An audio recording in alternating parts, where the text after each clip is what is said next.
It's going to be amazing. Welcome to Rev Shots, your weekly dose of quick hit wisdom, where we tackle the most pressing topics of the day for ourselves and our revenue teams. Our show features expert guests with decades of experience. We delve into what works and why, sharing tools to be unapologetically successful, from making our number to delighting our clients. If you're ready to boost your knowledge in under 30 minutes on a weekly basis, tune in. Follow me on LinkedIn or join our mailing list to stay updated on our latest features.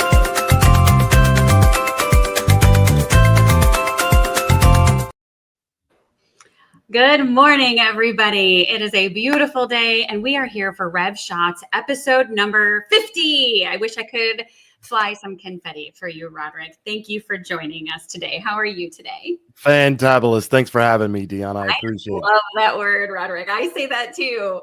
All right, everybody. You saw the intro video that we played for you. Loved it. You do need some confetti, though. I mean, it is your 50th episode, so. I do. Yeah, we do need to do that. So Rev Shots is all about bringing you quick hits of wisdom from experts in their fields. It's kind of like eavesdropping into conversations that are happening around the world. And chances are, if you are thinking it or talking about it, we are talking about it and addressing it on this show. So make sure you are tuning in. All right, Roderick, thank you so much for joining us. You and I have been talking for quite a while now. We've known each other. You are a legend and giant in the enablement space and more. So I'm truly honored and humbled. Thank you. So give us a little bit of, for those that don't know you, give us a little bit of background about yourself and kind of what you're up to today, these days. Sure. I am Roderick Jefferson. I'm the CEO and founder of Roderick Jefferson and Associates. I spent the last 30 years in corporate at some incredible companies, eBay, HP, Oracle, Salesforce, Marketo, etc. About 7 years ago, I decided it was time to take the show on the road, if you will, as a fractional consultant and helping out small to mid-sized companies. Excuse me, let's try that again. Small to medium-sized companies. Say that fast 3 times. It's right. A lot for today. and it's all about go-to-market transformation. Helping with everything from messaging, positioning, processes, programs, platforms, tools, etc., as we live every day, Dion. And then I'm also a international professional keynote speaker. So I'm out there talking about, part of what we're going to talk today, and that is AI and how it's transforming and driving productivity and efficiency as well as revenue. And then also on the other side, a motivational and health and wellness piece around something I call stroke of success. That is me in a nutshell. Yeah, I love that. I know we're going to open up a lot of those conversations here, Roderick. And what I think we get along really well is we talk about the harmonization and the synchronization of people, process, and tech. And for so long, we've done that, but it hasn't gained the headspace that it has now.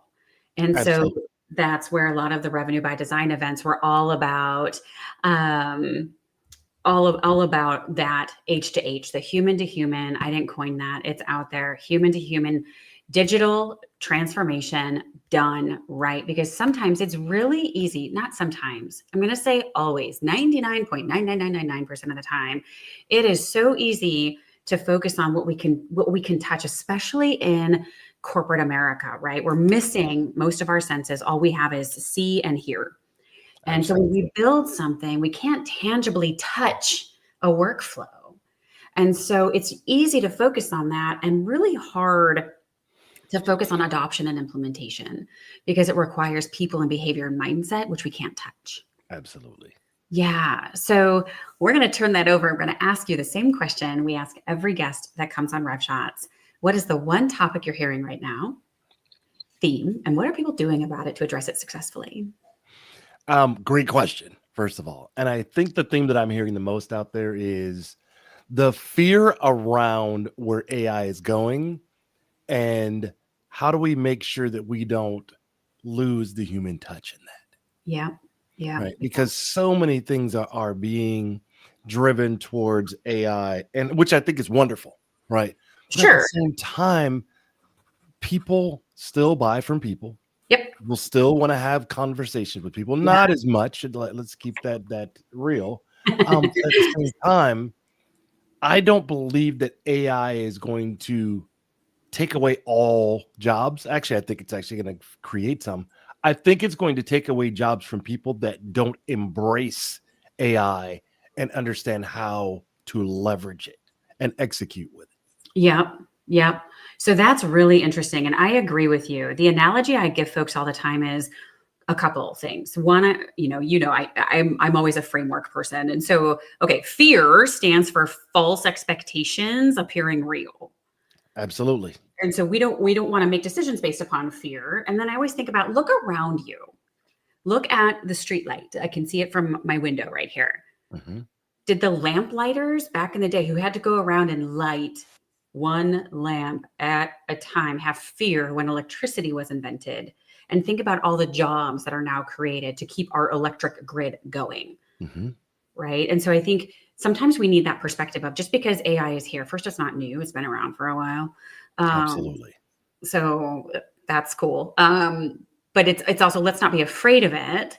So how are you seeing people kind of make that turn to successfully use AI? And hopefully they're setting some mindset, but how are you seeing folks absolutely. I think, first of all, it's generational. Let's say that, right? Because I've got a small granddaughter who was tech born. So that's all she knows, right? Now let's go on the opposite end of our generation where we were face-to-face, then we went to, voice over PowerPoint, then we went to the talking heads and now moving towards AI.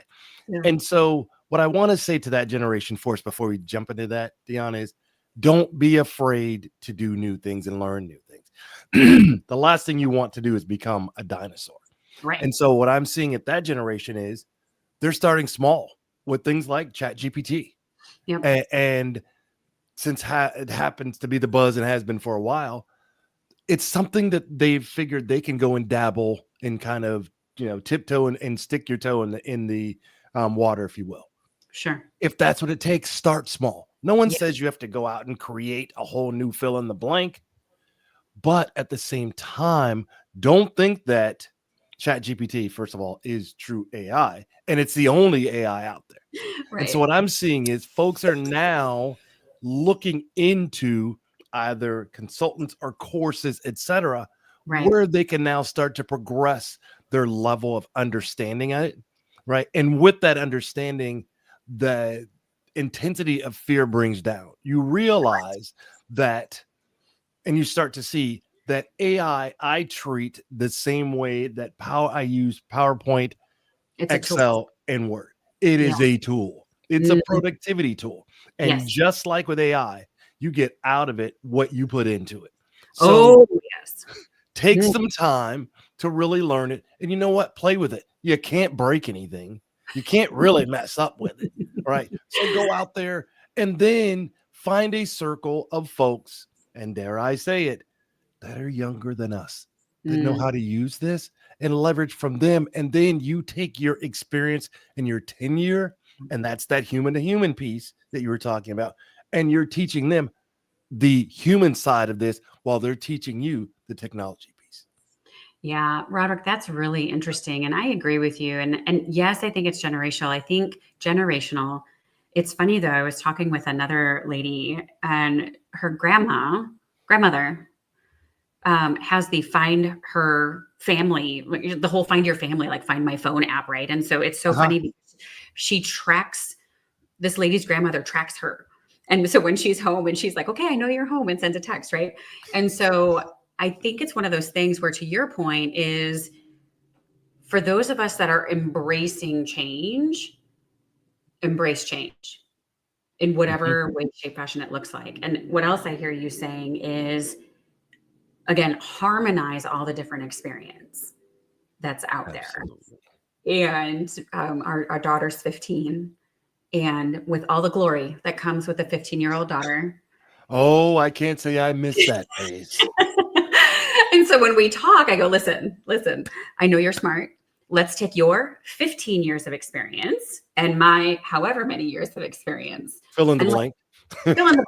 And let's combine them to come up with the best solution that works for now. And I think sometimes that's a good mindset shift. right? Where we want to be right. We struggle to be right as humans. So to that point, how are you seeing executives maybe take some of that coaching? How are you seeing teams maybe manage up a little bit with that? How are you seeing people embrace this new AI everywhere component and do that really well? Again, great question. And I see it happening three ways. Okay. And it's literally the convergence of content and context, right? Ooh, So you yeah. think about the AI side, as we all know, it provides content. It generates a vast amount of data and information. Now you take that and turn that with the human interpretation, step two, where people start to add in kind of that crucial context and understanding of that AI generate content. And then thirdly, lending itself into a blend and a balanced approach where you're combining the AI capabilities with the human insights that ultimately leads to optimal results well beyond either the AI or the human could do. So content you get from one, but it won't give you context. So that's where you still need that human touch. Yeah, that is so, so important at the end of the day, context, because I think, and so again, tell me when you're talking with folks how this is kind of coming to life, because words and PowerPoint and whatever we're creating is still only two dimensional, Absolutely. and it's It can't give context no, yet. And I say no. yet. Who knows what the future leads? But for right now, let's embrace that mix of content and context. Yeah. So how are you seeing folks do that, right? I mean, I've got some examples too, but I'd love to hear from you, like when you're talking with folks, and like what are they doing to kind of bring this to life? Because that's what I'm hearing for sure is adoption, implementation, how, really focusing on the how do we bring all this to life at Yeah. the end of the day? How are you seeing that? It's funny you say that. I'm seeing it kind of four ways. One is the context elevating insight. And what I mean is the data tells you what just happened, the human interpretation tells you why it matters. And then leveraging the human insights transfers that raw data into meaningful strategies that then can drive customer centric decisions. I love Next that. is around empathy creating connection. And you didn't say connecting, I said connections. I'll get to connecting in a moment. And what I mean is the algorithm can detect those patterns, as we know, but it takes a human to understand the nuance, the emotion, and the intent of it, which means this contextualization and understanding enables both sales and marketing teams and other teams to create messaging that genuinely now connects with your buyers. The Yep. next is around, I'll say, adaptive storytelling. We're always talking about storytelling. Now Yeah. we can put all these things together where the context empowers teams to pivot the narrative in real time. That means the human can interpret what's going on and adapt to the customer signals, delivering value-driven stories that resonate and convert. The last piece is around the competitive advantage through this insightful context. And what Yeah. I'm looking at here is the human interpretation that helps you uncover those hidden insights, if you will, that Right. others may miss. And that gives it from come from having, excuse me, it comes from having a deep context of what is actually happening out in the competitive landscape, why it's happening, what's happening, and then the final piece is around connecting, not just Mhm. connections, right? It Mhm. kind of offsets that piece, and we've talked about this before Yeah. around the fact that social media has made all of us less social, Right? right? Right. And so now what we can do is take that connection that we have, and once you connect with them, you put the human to human piece in place and you start connecting. We're not Mm, collecting baseball cards like we used to.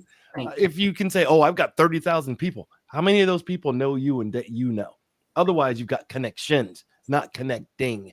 And that's what I'm focused more on in 25 is connecting. Yeah, absolutely. We don't need, well, it depends on what you're doing, but we don't need 30,000 connections. We need a few that are meaningful and stuff. And so Roderick, when you kind of outline those four components, what's the best way to help people stack rank those as far as where they should start in their journey of embracing AI and harmonizing people, process, and tech? What does that look like?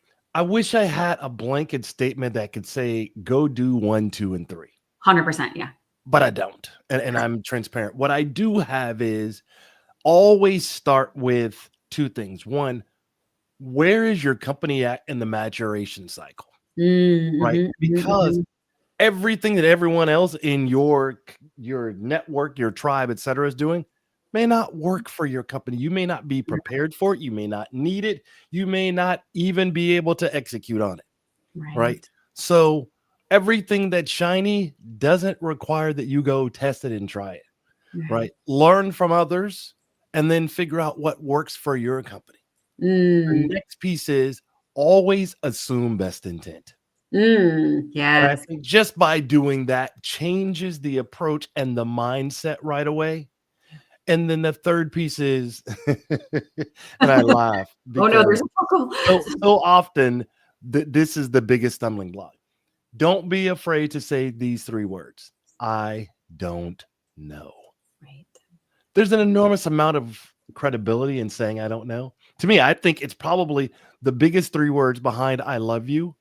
Yes. In human language is I don't know. But especially as leaders, we're afraid to say we don't know something because we're supposed to have the answers. We're supposed to be the thought leaders. We're supposed to be fill in the blank. I call no. And again, it's about taking that mask off. And I'm talking to the leaders for a moment. Be human so you can be seen as a human. Yeah. And stop looking at your team as, oh, this is my program manager. This is my fill in the blank. This is a person. It's a human. And so if we can go back to remember the old adage that not only do people buy from people, but the foundation of sales is not selling at all. It's literally helping. It is. Yes. Yeah. It's interesting you say that. So in the Go Giver leadership book, it basically says that the root word of selling is salar or salon, which is to help. This is to help. Right? And when I share that with, so I do some coaching for account management teams, right? And they're like, I don't want to be in sales. Okay, listen. Here's from a leadership perspective, as leaders, we need to set the perspective and mindset of our teams at the end of the day. Absolutely. And that's sometimes the work that I do with folks. But that's when I share that with teams, the root word, and they go, oh, okay. I'm like, it's just to your point, we're having a conversation, which requires 2-way dialogue, which requires active listening. Absolutely. And we're helping people solve a problem, which means we have to first understand what the problem is. And I know you're joining us for the Revenue by Design Executive Group. We meet virtually. And we just had this discussion in January. And some of our leaders, myself included, we should on ourselves quite a bit where we feel like we should fill in the blank. And we talk about that in that we don't spend all our time on there. We're problem solving for sure, but we're also giving each other the validation of it's okay to not have all the answers. It's more important to have the right questions. Absolutely. So when you're working with folks, is that kind of the approach you're taking? Because I agree with you. Every organization's at a different point. I think it's raising the awareness level for leaders and organizations to really know where they're at, to give that. We always think we're good at something and maybe we're not. I do it. I think we all do it, right? You're like, I'm really great at all of us. It's not just you, Dan. No, I'm not. So I thought I was, but maybe not. Yeah. So when you're working with leaders, like how do you kind of guide them to maybe raise a little bit of that self-awareness? Well, a few things here. First of all, it starts with let's be fully transparent. And that means we have to trust each other and assume best intent. 100%. I am here to make you better. I'm not here to poke holes. I'm not here to show where your weaknesses are or your soft spots. Yeah. It's literally here to advise, to listen, and then to help based upon experience and tenure. Right. And so if it starts there, it always starts with assessment. And I know that can mean a lot of things to a lot of people. In my company, it literally means asking the right questions and then learning to be quiet. Ask the question, stop. And even if it's the uncomfortable silence, that means that people now have time to actually think instead of just give you a response off the top of their head. Yeah. The next piece is defining what success looks like. And sometimes, and I know, dare I say it again, some leaders actually don't know what success looks like. And so I Yeah. think the great thing about being a fractional go-to-market transformation leader is I've worked with so many different kinds of companies in different spaces where I can say, okay, in XYZ, whether it be in SaaS or manufacturing or healthcare, whatever it may be, this is what success looks like to them. What does Mm-hmm. it look like in your world? Now, you're not expecting them to come up with that answer. You're giving them some ideas and they 100%. can go, aha, now I get it. Here, what success means to is this. And here's why that's so important. Right. Now we can start to reverse engineer Yeah. and put the components in place that'll get to the end. But more importantly, that will also put in the revenue focused metrics. I'm not Yeah. talking about smiley sheets and butts and seats anymore. Oh, vanity metrics. Yeah. Yeah. And now, because you can't expect what you don't inspect, right? But at the same time, as leaders, we have to realize that what's important to us is imperative to their team. And my mom used to say something way back, and that is little pictures have big eyes. They see a lot more than they tell you. And then they start to follow what you're doing, not what you say. The same thing works for leaders. And that's the difference between a leader and a manager. Yes. 100%. 100%. So when you're, and I agree with you, I think it's easier to edit than it is to create. And Oh, I think, 100%. right? Like, because I agree with you on that too. And that's always my recommendation to folks is give people something to edit. Because especially if you're talking to an executive, their job is not to be down in the weeds. Their job is to tell us their vision. And I will say you do a fantastic job of Jet with the things that we've done together is let's give you a starting piece, something to work for. And to your point, it's easier to edit than it is to build. Absolutely. And one of my favorite responses is that's not what I was thinking at all. And fantastic. You can't find a better response to that. Right. Then please share with me. And because it gets those creative juices flowing. Yeah. And so I love what you're saying with that, because we can't read the label when we're inside the jar. No. We just can't. No. And I think we need to give ourselves permission to do that. And that's kind of where that humility comes from, and being like, oh, it's okay to not be okay. But now I know my stepping points. Like when the workshop I teach of the art of conversation, we talk about the AAA approach: acknowledge, address, and advance. And I hear you. I think what maybe you're saying is X. Is that what you're thinking? Yeah, right. yeah. And so to your point, and that works across the board. And so I love the fact that you're talking about starting with the leaders, starting with the vision, and then that cascades down and out to the variety of teams. Yeah. At the end of the day. And I've realized sometimes the best outcomes and conversations have started with that little tiny word, no. No, Yes. that's not exactly where I was going. I'm like, great, to your point. Tell Let's me. flesh that out and figure out and kind of peel that onion, if you will, on what you're looking for, because I don't want to give you something generic that I gave to Quaker Oats, that I gave to, 100%. McDonald's, that I gave to American Express. Let's customize this for you, because now two things are going to happen. You're going to instantly build trust and credibility. Yeah. And secondly, we all are talking about how do we get that internal champion? Yeah. Shut up and listen and let them tell you what you want and then execute on it. Or let them know from experience. And I never say, I would not suggest you do this. What I always say is, this is what I've seen work and or not work, because 100%. I don't know what their environment and their culture is like intrinsically. It may work for them where it didn't work somewhere else. Yeah, I think that's super important, Roderick. And I think those conversations give context to the workshops and worksheets and the guidelines that we give. To your point, like, it's when you go to read something, we have an executive goal setting workshop coming up at the end of February. Yeah, we do. And, part of what we're doing is kind of teeing up for that.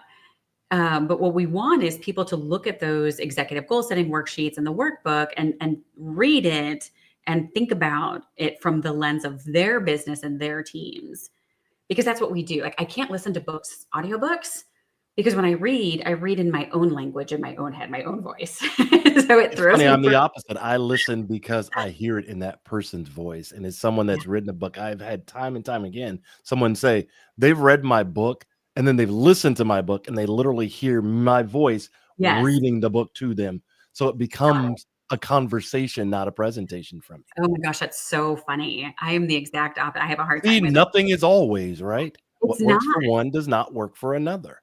Perfect Absolutely. example. Yeah, and I think it's, are we setting context?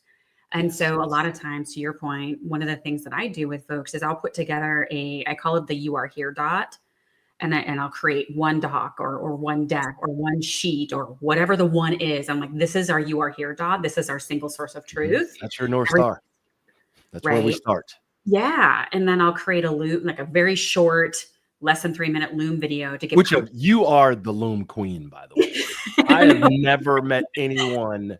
You should literally be sponsored by them. I have never met anybody that uses Loom as productive as often as you do. And I'm Well, not saying that to stroke you. There's been things we've been talking through and it didn't yeah. make sense sometime. You do a Loom and I go, ha ha, light just came on. Yeah, Keep it's doing it. the And for perspective. those that aren't using Loom, and I am not sponsored by them, I'm use not them. It either. is a phenomenal tool to be able Yeah, to get your ideas and thoughts out, especially when you're in a process of ideation. yeah, It's amazing. yeah. I think that, and to our point of embracing AI, like again, AI is tool. I love Scribe, not sponsored by them either, Mhm, but huge fan, mhm. right? And so, how do we move quicker once we set our context? Once we have our perspective, once we know we're going to use tools, there's the whole slow down to speed up. Like we need to lay that foundation. Then I can start having expectations. We just went through 3 trainings. I sent you a Loom video. We have a Scribe. We have an SOP.